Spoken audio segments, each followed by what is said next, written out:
I'd put just one or two. I'm going to stand over here. These are just, if you go to the State Department's website and a couple other places, they used to do a publication called Patterns of Global Terrorism. They still do it in a slightly different form, but they list all terrorist events for a given year. I just put two up here, this one and the next one, just to give you a little flavor for some of the terrorist events that have happened in the fairly recent past. This one, of course, was the one over in Madrid, Spain, with the train bombing.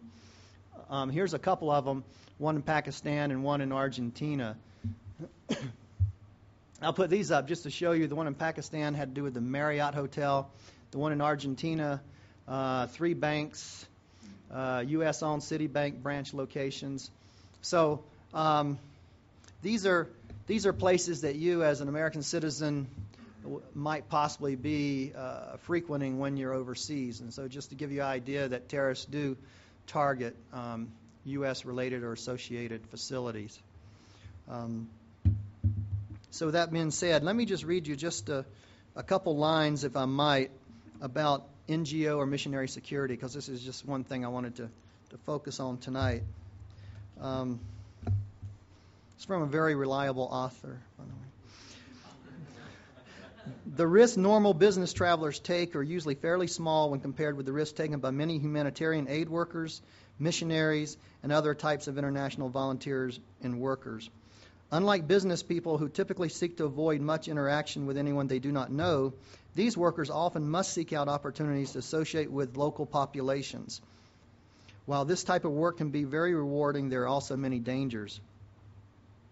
Maintaining security for workers and volunteers in international non-governmental organizations is a complex challenge that has developed and changed over the past few decades. Since the beginning of the 90s, humanitarian aid and development organizations have been confronted with armed conflicts to an ever-increasing degree. If you think about that, historically, if you were a member of the Red Crescent or the International Committee of the Red Cross and you were in some unstable region, and whether it was armed conflict, whether it was natural disaster, whatever, you pretty much had a free pass. People left you alone. They recognized you were there doing humanitarian, that you were doing good. And both sides, it was some of those kind of unwritten rules. Generally, you were left alone and allowed to do your work. That has totally changed now. That is not true. In fact, you really have become quite a target. Within the last 20 years, the climate for international aid has changed significantly. Today, a multitude of actors are present in large-scale crises and disasters. Many humanitarian workers are facing different types of crises, problems within countries and between ethnic groups. It is often hard for workers not to get caught in the crossfire. Current statistics show that for business people traveling abroad, it is much more likely death would occur from health-related problems, such as heart attack or stroke, or an accident, such as a car accident, than for any other reason. This is not the case for aid workers. The worsening of the security situation for aid staff is reflected in many statistics. And then to conclude, the ICRC, the International Committee of the Red Cross, currently states that the violent targeting of its staff now represents the greatest threat the organization faces. So I know that I think some of you are considering careers in this field. Others are, like I said, have missionary missions in mind, or you're going to go work for the church overseas. Just wanted you to be aware and highlight the fact that just because you feel you're doing a very noble thing, and you are, doesn't mean that everyone out there agrees with you or sees it the same way. They oftentimes have a totally different viewpoint of why you're in their country and what you're doing, and it often works at cross purposes to what their goals are. This is a cute little, Laura made this graphic for me. So. Terrorism's central weapon is fear itself, is an attempt by the weak to gain dominion over the strong. When you think about it, think how I had to go on a business trip just in the last few days, just got home last night. I was in an airport yesterday, and it was just a total zoo. I mean, I felt like I was livestock, being one of thousands being herded into the gates, and it was really not a pleasant experience. And I'm thinking, it was never like this before 9/11. And so how many terrorists were involved in that attack? I mean, just a handful, 18, 19, I can't remember. But what I'm saying is, it is a handful, has so totally changed the way we live in this country. It's pretty remarkable, and it's over the fear that something like that's going to happen again, and that's why we have totally changed our lives and how we function on a daily basis. And so in that way they were quite successful. And so this is their goal. I mean, it's they know they'll never be able to match us in numbers or resources, but it's that fear they try to instill in you, try to gain. What I'd like to do, if I might, and this is part of the technical problem, we can't get the little video clip up on the big screen, but Laura has a pretty nice big screen, widescreen laptop here. And since we're such a small group, I'm going to go ahead and have her run the video clip. It's just about 5 minutes. I just want you to pay attention if you can and listen, because it's very instructive. This video clip is from a Hollywood movie. It was made in the late 80s. It was made for TV, and then they put it out on in video format. But it was based loosely, I will say loosely, but it was based on a true story. It happened to be an operation I was somewhat or peripherally involved in. But I want you to listen to, this is just the courtroom scene. This is 5 minutes from the courtroom scene when there was a person who had been involved in a terrorist incident and survived and is now in the courtroom, and he's testifying against one of the terrorists. The U.S. government, most of you are too young, but there's a few of you may remember, we actually went over to the Middle East and snatched a terrorist right out, I think, off the Mediterranean Sea, off a boat. But anyway, and so this is the Hollywood version of this, but this is during the trial scene, and listen to his thing, and then we're going to talk a little bit about his testimony and see if maybe they could have done something different to have protected themselves. Okay, Laura, do you mind?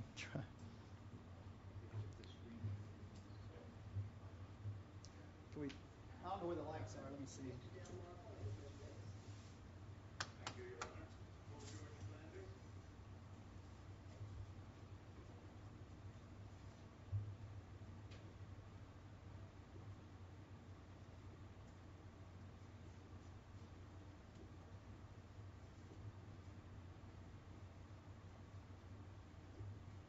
You might recognize Sam Waters.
It's an interesting testimony.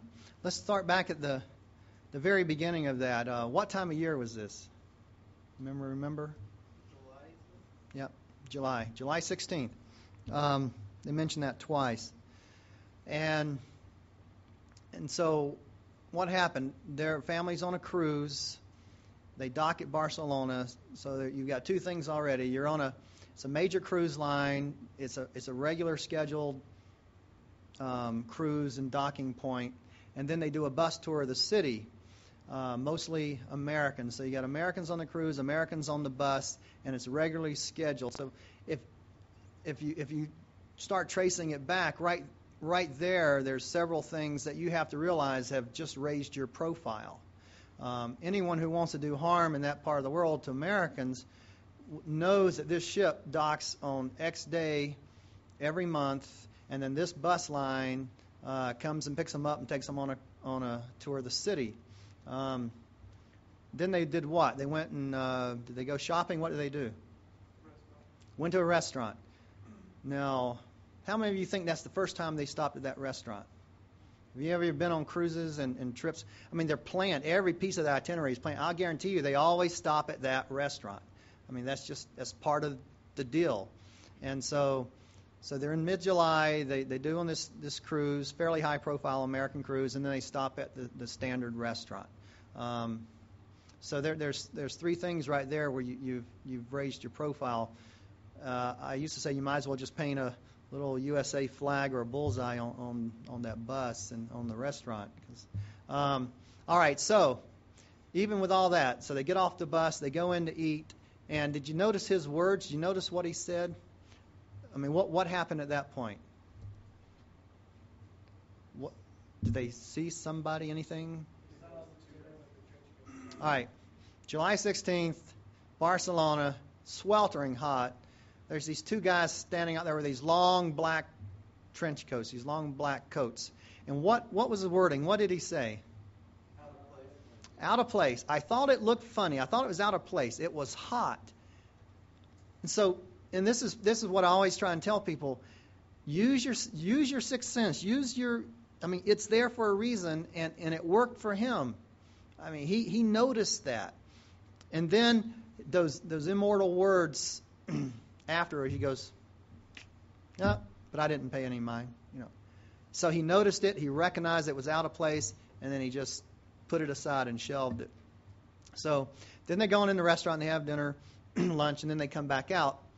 The guys are still there. And there are so many steps along this process where if anyone would have done anything proactive, they may have been able to stop this whole thing. And they come out, and then these guys are standing there, and they wait for the group to come out, and then they pull out their strange-looking guns, and they start firing. Even at that point, it didn't have to be a total tragedy for him, but then what happened? What was the last thing that really upset him? Who got shot? And why did she get shot?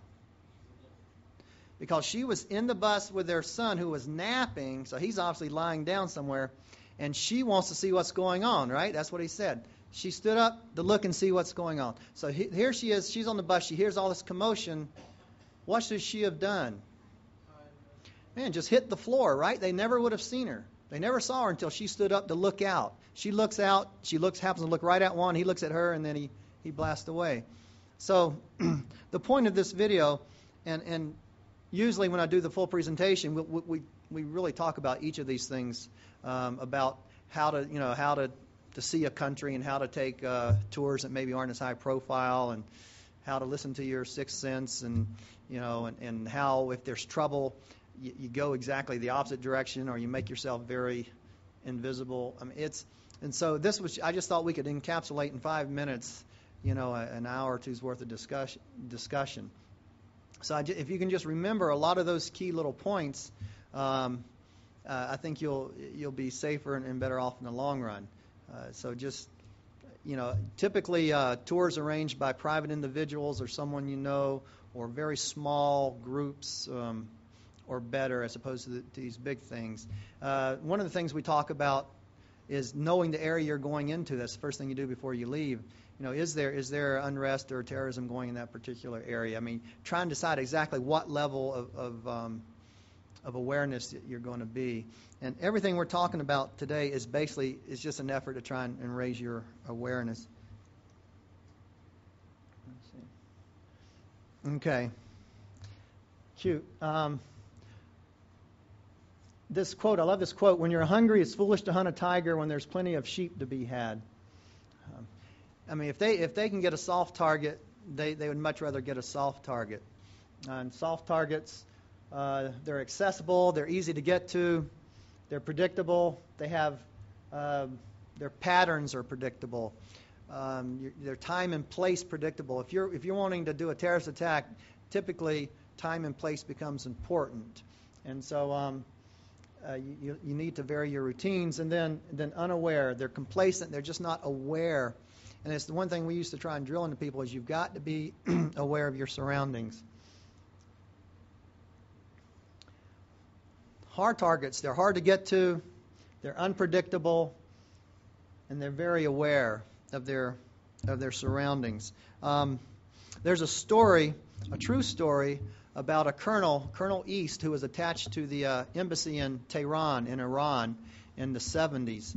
And while he was there was a terrorist attack, and two other U.S. military attachés were killed in a terrorist attack. And as a result of that, when the intelligence service and the police were investigating that, they were able to find a terrorist safe house. And when they did, they went in and they found a list of potential targets, of these terrorist potential targets. The very number one target on that list was Colonel East, but his name was scratched out, and it said, a little note said, "To security conscience." And so the authorities came to talk to Colonel East and asked, "What do you do to be so security conscious?" And he thought for a second. He really couldn't think of anything. And they said, "It must be something." And they showed him the list, and it really shook him up. And he said, "Well, the only thing I can think of is, several weeks ago, there were some hooligans in the neighborhood who let the air out of the tires of his neighbor's car, the tires of his neighbor's car. And ever since then, every morning, this Colonel East gets up. He walks down to the end of the driveway. He looks up and down the street to see if he sees any of these hooligans, and then he walks around his car and kicks the tires. And apparently the terrorists had him under surveillance that whole time, and they saw him do this every single morning. They figured he was conducting surveillance. He was looking for terrorists. And so they scratched him off the list and said, "To security conscience," and they went to two other American targets and killed them. And so this is serious. And a lot of times it's not, you don't feel like you're doing that much. But if you're living overseas and you're a high risk area, even things like that where you look like you're being security conscious, your awareness is raised. They look for people who just are not aware, and in this case, it saved his life.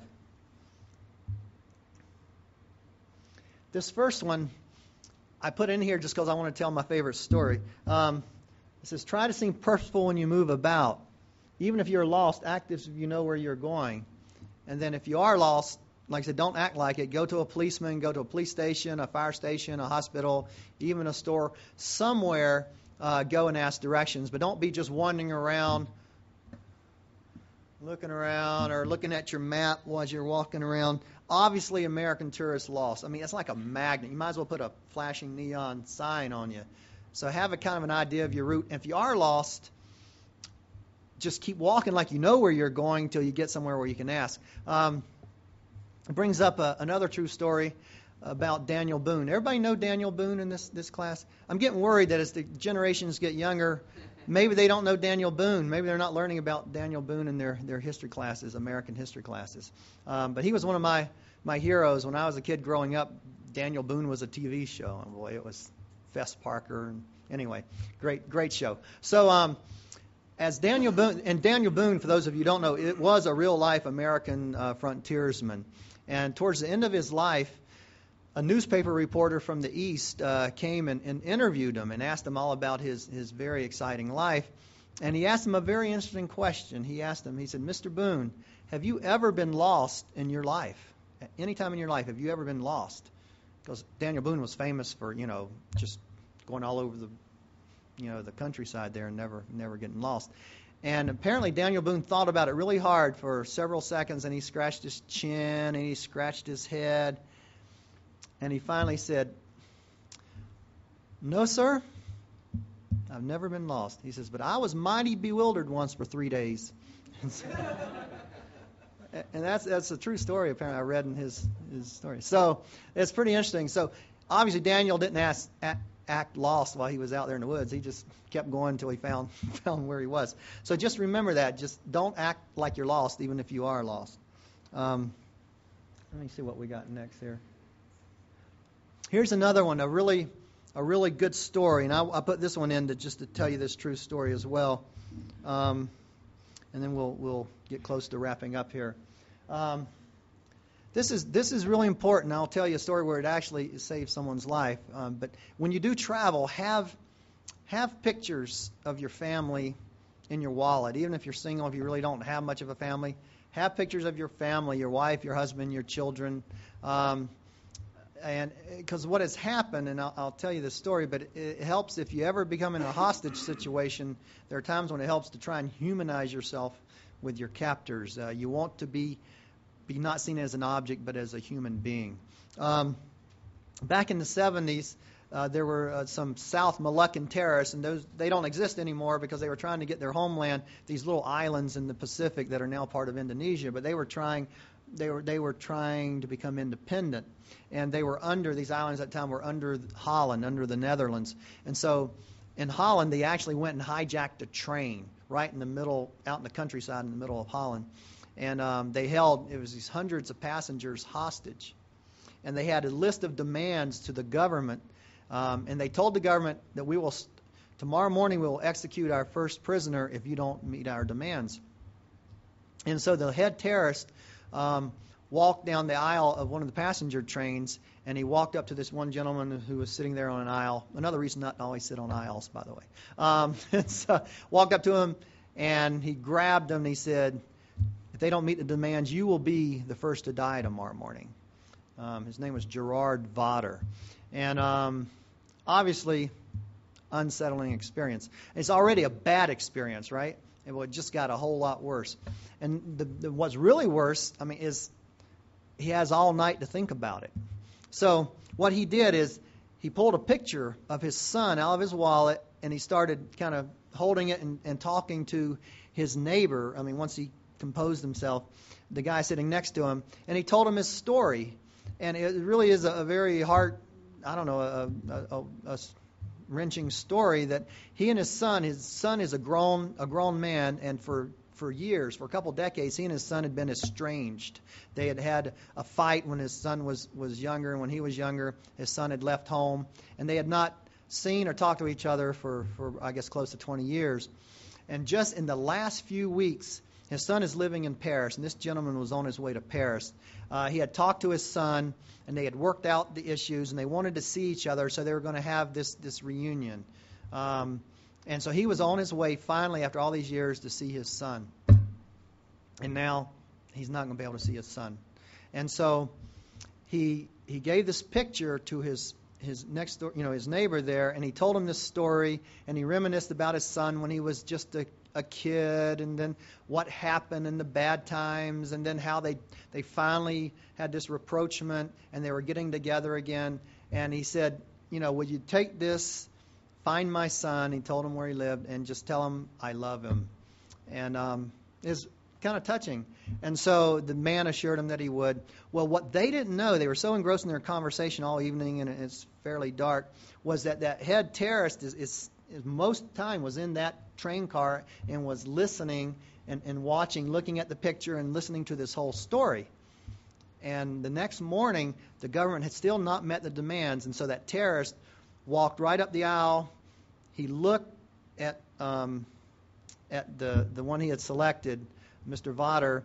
He just looked at him for a second, and then he reached over. He didn't even look. He just reached over, grabbed a guy by the neck, carried him to the door of the train, and shot him in the head and pushed his body off the train. someone he didn't know anything about, just an object. So, true story. Sometimes helps to have pictures with you. Pictures and stories go well with this. So that's important. There's just one of these little tips.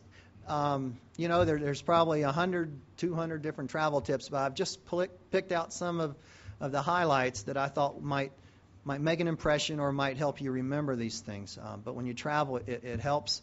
Not that there's any likelihood that you'll ever be taken hostage, but you might. I mean, you just don't know. But it doesn't hurt to be able to humanize yourself, and sometimes you can do that through pictures and stories of family and things. A very quick story on the Hotchkiss side. In 1980, the Iranian embassy was taken over, and several of the employees there were taken hostage. And the ones who were the terrorists were anti-Ayatollah Khomeini. When they were wanting the overthrow of the Ayatollah. And what happened was there was one guy who worked at the embassy who was just an ardent Muslim fundamentalist, ardent Khomeini supporter, and he got into these incredible philosophical discussions with the terrorists, and he drove the terrorists crazy. And frankly, he won most of those discussions. I mean, he point, counterpoint, he just made the terrorists look pretty silly. So when the terrorists wanted to make an example to get their demands, who do you think was the first one they shot? The guy who was such a good, I'm not even sure what the word is, Dr. Taylor. Debater, thank you. He won the debate and lost his life. So don't argue with if you happen to be taken hostage, don't argue with them. They try to take control of the situation for a reason. You want to preserve your dignity, but you don't want to go about arguing or trying to make points and trying to make them look bad. It just rarely works. They almost always will try to make an example out of somebody to increase the likelihood of getting their demands, and you really want to be sort of not that person at that point. Okay, well, we're going to, like I said, these are just a few of the tips that I wanted to share with you. I think we're pretty close here. Just remember a few of the basics. You blend in, you lower your profile, you don't want to come across as the ugly American. Avoid trouble areas when possible. Gain as much information as you can before you go. All these things will help you be better prepared. And what is that old saying? If you're prepared, you shall not fear. And that is their most potent weapon. And so if you're prepared and you don't fear, you're much more likely to be able to survive and thrive in whatever situation you're going, whether it's work or mission or whatever, and then to be able to accomplish your mission and return home. That's all I have for tonight. I intentionally cut it down quite a bit, but feel free to call me anytime. Does anyone have any questions? We'll just have a couple minutes here before. Yes? So do you want to talk at all? Like, agree with them or just keep a really low profile? No, you need to, if you're a hostage, yes, you need to speak if you're spoken to. Okay, only if you're spoken to. Yeah, you don't want to just start initiating conversations. You just if they tell you, if you're trying to speak to your neighbor sitting there and they tell you to be quiet, then you need to be quiet. Yes. Another question. Yeah. What about Europeans? Do tourists know the difference? If they're from the Middle East, can they tell the difference between an American and a European? Yeah. And do they really respect Europeans more than Americans? No, but they hate them less, probably. So, if you think you can pass yourself off as a European, I mean, if you have to just judge that situation. If you know they've done this because they're really out because they hate America, they're trying to get Americans. The problem is, if you're traveling, there's a good chance they've got your passport. I mean, because they'll collect those first thing, just about if they've got a group. So you're kind of sunk there. Unless you're traveling under a European passport, then you can probably pass yourself off. What you don't want to do is lie to them if there's a pretty good chance that they're going to find out the truth. That raises your profile right there, and then they get angry with you, and then you're back to being, where you don't want to be. Yes? Is there a way to know, like,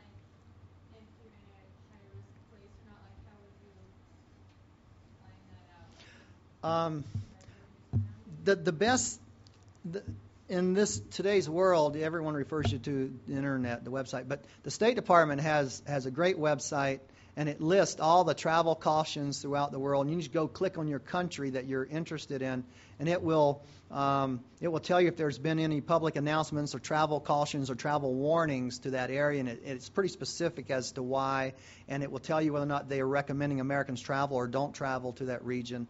So I would go and do that. And second, you can find a link there that can go back and give you the last year's chronology of all the terrorist events that happened and check and see if any happened into that area. So those two things right there, just out of that website, will give you a pretty good feel for what's going on in that territory. Yes. I was wondering how you, briefly, how you got started at the CIA and how, from your tenure there and experience, how you're now in international business development and what do you do there? I can answer the first one. So I don't have a clue on the rest of them. I don't know. Just kidding. We just don't have a long time for the second answer. I got started because thanks in large part to Dr. Taylor, I was here as a student, undergraduate and graduate in international relations, and just got really interested in intelligence. Dr. Taylor had just come back from serving on the Senate Select Committee on Intelligence. I think he was one of the first staffers there, full-time staffers. I think appointed by Jake Garn, is that right? And so he was one of the few professors in the country who actually had some kind of intelligence experience, and it just really whet my appetite. And at the same time, I had a friend who was working for the agency, and so between the two of them, it just, and my interest in international, it just seemed like a logical place to go. The transition out is a lot more complicated than the entrance, and so, but at the time I left, the Berlin Wall was down, Soviet Union was crumbling, the agency was drifting, and I was trying to figure out where it was going and where I was going.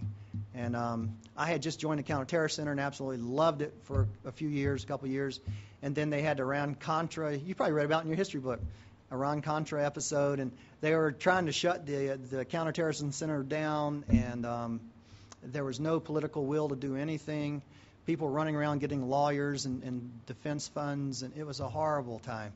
So I debate every day, should I have stayed or shouldn't have stayed. But I got an offer in North Carolina, which is where I'm from, to be an international sales manager with a company. And my wife says she didn't sign up for me going to jail. And so, after you get deposed a few times by the FBI, it starts. So anyway, we used to hang with Ollie North, but that's a whole other story. So anyway, that's how I got out. So I've just been in different things since then. Yes? Besides your book, would you recommend any other books? I mean, obviously, we want to read your book. Sure. But when we get so interested in the subject. What I would say is, this book is, what I did is, and a lot of this is not original. I took the core meat from our presentations that we used to do for those going overseas, and then we went out and we've added things to it. But I've just saved you a lot of trouble from going to 100 different websites and trying to find a piece here and a piece there.